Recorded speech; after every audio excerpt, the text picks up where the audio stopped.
I think it is going to be a little warm for us. 2,300 riders, as you said, from the Irish Pub in Philly to the Irish Pub in Atlantic City. And, we just got word this morning, and we're pretty excited about it, that we eclipsed the $800,000 mark. So that's $100,000 more than we raised a year ago. And so a lot of excitement surrounding this. It is. It's hard to believe it's this Sunday. I haven't got a whole lot of time in on the bike, but hopefully I make it. I'll just take it slow. But we'll hydrate, and it'll be just fine. But it's a lot of money, and we're still. I mean, we could be maybe closer to $815,000 when it's all said and done. But a very exciting day for us as we hit the goal 2 days before the ride. So. Yeah, it's irishpubphilly.com for information about the Tour de Shore. It includes a map of the route and a full list of all the beneficiaries. And, Murph, how did you get involved in this, and how many years have you been doing this now? I know we've been talking about it for a couple of years, but how did you get involved? Yeah, and you guys have always been great supporters, so thank you for that. And I got involved about, I think this is going to be my 9th year. So almost a decade in at this point. I'm a member of the board of directors for the Children's Foundation charity. And, I got involved when I was working back at the old C&8, and I was approached and asked if I'd like to ride 65 miles, and I kind of looked at them a little funny and said, why would I do that? But it's just such a great feeling to know that we're putting so much money back into the community that we're a part of. As you mentioned, all the money goes to children's charities in and around Philadelphia, with a primary focus on first responders, police, fire, military, in helping out kids in need in those situations. So, we're over $2.5 million raised in the course of the time that the Irish Pub Tour de Shore has been around, and it was hard to say no. And then once I did it the first time and got to know the folks, Mark O'Connor, the owner of the Irish Pub, and all the folks that are involved, it was a no-brainer, and it's literally one of my favorite days of the year. And I should say that Comcast Sportsnet, our major media sponsor this year, and they're gracious enough to let me do the ride and then do some of my Phillies coverage from down in Atlantic City on Sunday. So we'll be able to cover it all. Well, that'll be really cool. Team Murphy, 120 riders, $26,500. One of the top teams at raising money. It's this Sunday, July 19th, starting at 7 a.m. on the Ben Franklin Bridge. You'll ride over that side and then down, I'm assuming, the expressway to the Atlantic City Irish Pub, where last year... Well, yeah, not quite on the expressway, but we get there and we eventually come in on the causeway down in Atlantic City. Gotcha, okay. So but it's a pretty good route. Like you said, 65 miles. We have police coverage from the moment we start in Philadelphia to the moment we arrive in Atlantic City, with intersections kind of blocked off to help us get through and keep everybody safe. So it really is. It's a well-run event, and it's a blast.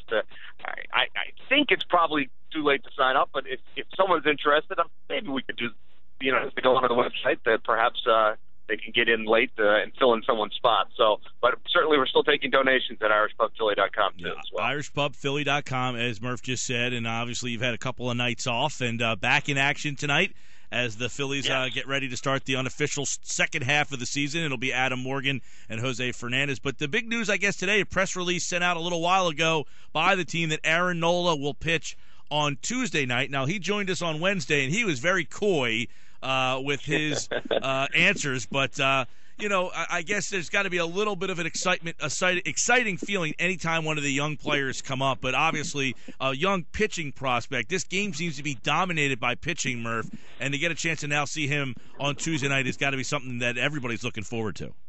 Well, I mean, I think we've talked about it just about all year. Everybody has been, he's a guy that's created a buzz. There's no doubt about it. He really dominated hitting at the AA level. And has pitched well at the AAA level. And let's face it, this second half of the season is going to be about finding out what these young players can do. And I'm thrilled that he's going to get an opportunity, and we're going to get a chance to see him because why not?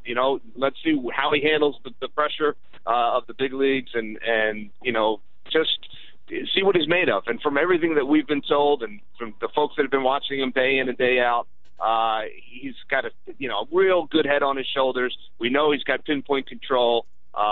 He throws strikes. He knows how to pitch to both sides of the plate.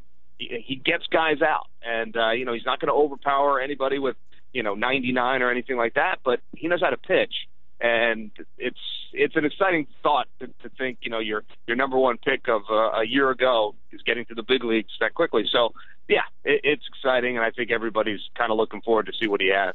Yeah, and obviously when Franco came up, he gave the team a lift, and he's been a fun guy to watch at least, and now every fifth day you'll have another guy, and you see J.P. Crawford was named the number 2 prospect in baseball, and it sounds like at least there's the rainbow is starting to come out. The light is starting to show that there are some names and some guys that you can actually see on a day-to-day basis. You don't just have to read about them on some minor league website.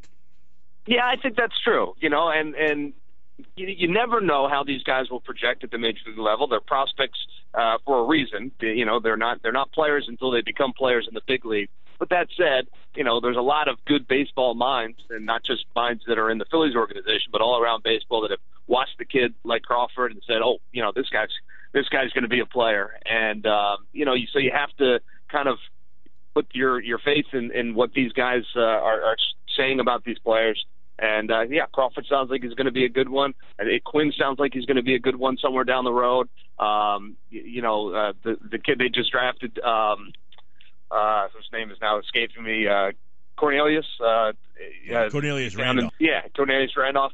He's apparently hitting the cover off the ball. Now, he's obviously a couple of years away. But, all of those things are worth getting excited about if you're a Phillies fan. And looking towards the future. We know what this year is about at this point, and it's the same every year.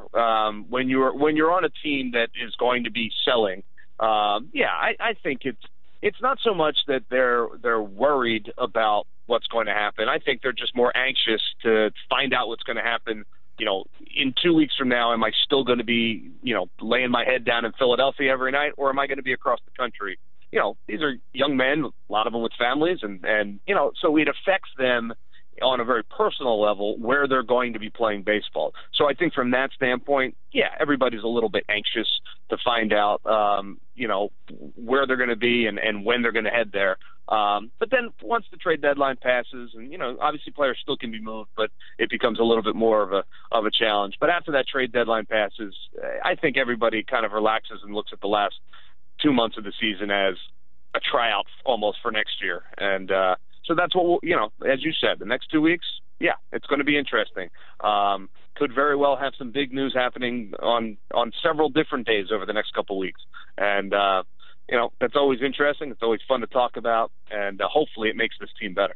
Yeah, and obviously another guy to keep an eye on is Chase Utley to see when he returns and what kind of role he'll have when he comes back. I guess this is a really interesting spot for Pete Mackinnon, the interim manager, to be in, where he's just kind of the interim guy, and then he's got some veterans. And I guess that's something that Sandberg kind of struggled with how much time can I give the young players when I still have veteran players around. That's a tough spot, and I guess that's something he struggled with. Yeah, well, I think it is a difficult spot. I think it's tough for Sandberg, or was tough for Sandberg, and it will be equally challenging for Pete Mackinnon. But in listening to what Pete has had to say over the past couple of weeks, and talking with him myself, he really believes in trying to showcase these young guys to show the organization what they have. Wins and losses, everybody wants to win, and certainly they're going into each game trying to win, but they're also trying to balance that, idea of, let's see what we've got. Do we have an everyday player in this kid? Do we have a guy that can be part of the future? So, for a manager, it's challenging. A general manager who is, probably is certainly having input on that. Team presidents that are having input on all of that.